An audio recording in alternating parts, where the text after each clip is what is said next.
গাজীপুরে আওয়ামী লীগ নেতা মোজাম্মেল হকের অনুসারীদের হামলায় নিহত স্কুল শিক্ষার্থী আবুল কাশেমের মরদেহ নিয়ে কফিন মিছিল করেছেন বৈষম্য বিরোধী ছাত্র আন্দোলন। মিছিলের আগে শহীদ মিনার প্রাঙ্গণে তার নামাজের জানাজা অনুষ্ঠিত হয়। এ সময় বৈষম্য বিরোধী ছাত্র আন্দোলনের নেতারা আক্ষেপ করে বলেন, অভ্যুত্থানের 6 মাস পরেও বিপ্লবীদের শহীদ হতে হচ্ছে। জাতীয় নাগরিক কমিটির সদস্য সচিব বলেন, শেষ রক্তবিন্দু দিয়ে হলেও আওয়ামী লীগের বিরুদ্ধে লড়াই চলবে। অবিলম্বে আওয়ামী লীগ নিষিদ্ধের দাবিও জানান তারা। এদিকে কাশেম নিহতের ঘটনায় গায়বানা জানাজা ও বিক্ষোভ মিছিল হয়েছে ফেনী ও রাঙামাটিতে।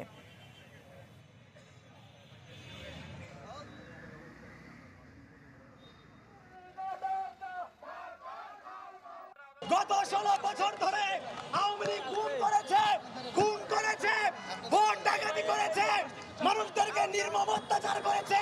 এই আওয়ামী লীগকে আইনি এবং রাজনৈতিকভাবে মোকাবেলা করাই একমাত্র সমাধান না। আওয়ামী লীগকে আমাদের সামাজিকভাবেও মোকাবেলা করতে হবে।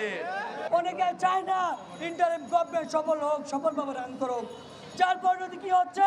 যার পরিণতি কাশেম ভাইরা 5 মাস পরেও শহীদ হতে হচ্ছে।